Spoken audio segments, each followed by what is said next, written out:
ये इश्तहारात टिकटॉक पर नजर आ रहे हैं। ये पैसे देकर चलाए जाने वाले प्रोमोज हैं जिनका मकसद लोगों को ऐसी ऐप्स डाउनलोड करवाना है जो बस एक तस्वीर की मदद से डिजिटली खवातीन को बगैर कपड़ों के दिखाती हैं। हमें डी क्लोथ या न्यूडिफाई कहलाए जाने वाली 4 ऐप्स मिली हैं जो खुलेआम लोगों को इस बात पर उकसाती हैं कि वो खवातीन की मर्जी के बगैर उनकी जिनसी नौयत की तस्वीर और वीडियोस बनाएं। इन खवातीन को बज़ाहिर एआई से बनाया गया है और असली नहीं है, लेकिन एक कंपनी गेम ऑफ थ्रोन्स की एक्टर्स जैसे लीना हेडी और मेसी विलियम्स की तस्वीरें इस्तेमाल कर रही है। ये ऐप्स खुद भी काफी पॉपुलर हैं। इनमें से एक को गूगल प्ले स्टोर पर 10 लाख से ज्यादा बार डाउनलोड किया जा चुका है। प्रॉम्प्ट पैक्स के जरिए सार्फिन सिर्फ चंद क्लिक्स में सेक्सुअल नौयत की तस्वीर और पोज बना सकते हैं। बगैर इजाजत के बरहना डीप फेक तस्वीर बनाना बाज ममालिक के कवानीन के तहत गैर कानूनी है और ऐसे टूल्स के जरिए स्कूल की लड़कियों को निशाना बनाए जाने के कई high profile cases America, Spain और जनूबी कोरिया में सामने आ चुके हैं। हमने जब टिकटॉक को इन इश्तिहारात के बारे में बताया तो उन्होंने इन्हें अपने प्लेटफॉर्म से हटा दिया, लेकिन कुछ अकाउंट्स अब भी मौजूद हैं जो इसी तरह की वीडियोस बना रहे हैं। दिलचस्प बात यह है कि इन कंपनियों के ऑफिशियल ऐप स्टोर पेजेस पर इस बात का ख्याल रखा जाता है कि वो गैर रज़ामंदाना डीप फेक्स बनाने की तशहीर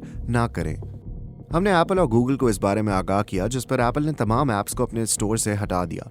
यहाँ तक कि एक ऐप जो लोगों की जिनसी नौयत की डांस वीडियोस बनाती है उसके डेवलपर राइट्स भी मुकम्मल तौर पर ख़त्म कर दिए।